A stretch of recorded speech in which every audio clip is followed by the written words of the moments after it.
Okay. So then at one point you joined ECW. Yeah. Uh, Now was ECW a bigger league than Smoky Mountain at that point or no? Yeah. Yeah. Okay.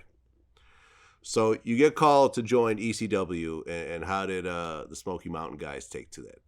They didn't like the idea of us leaving.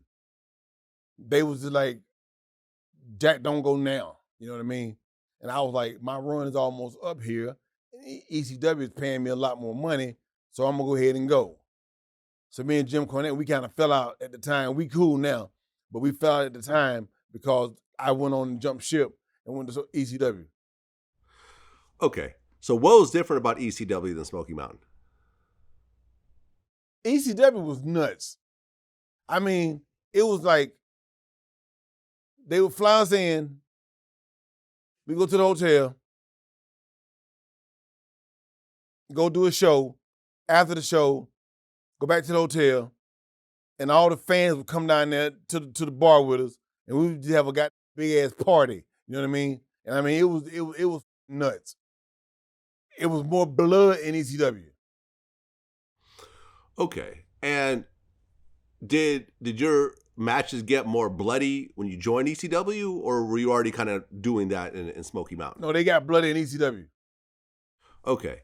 At what point did you start stapling people's foreheads? I was suspended one time for doing something in the locker room. I got suspended, and I was helping my buddy lay carpet, and I had a staple gun, and I was stapling the carpet pad to the floor. And it just hit me. It clicked in my head. I was like, this would be a good tool to use in the ring. So I bought me a staple gun. When I went back to ECW, I had a staple gun, and I told the guy, I said, we're going to use the staple gun. And I had staples in it, but I wouldn't staple them. You know, I would act like I stapled, but I would staple the back of my hand. You know, so they went along with it. And I mean, you when you do that, I mean, I'm sure you know this by now. It's like when you bleed, you cut yourself with a razor. That's why my forehead looks like it does now. You know, but we would bleed, you cut yourself, and when I was stapling them, it looks like I'm stapling them, and then they come up and they get what we call it gigging. They would gig, and then they would bleed, and that was a whole big deal. And it went worldwide. Everybody started using staple gun after that. Okay, but you weren't actually stapling their forehead. You were stapling your own hand? Yeah. How painful is that? Yeah, I had tape on it. Oh, okay. Got it. Got it. Okay. Well, and around that time, you said how you were basically snorting cocaine every night. Just about. Okay. At what point did your cocaine habit start? We was at a bar one night, and I was drunk. I was drunk off my fucking ass. And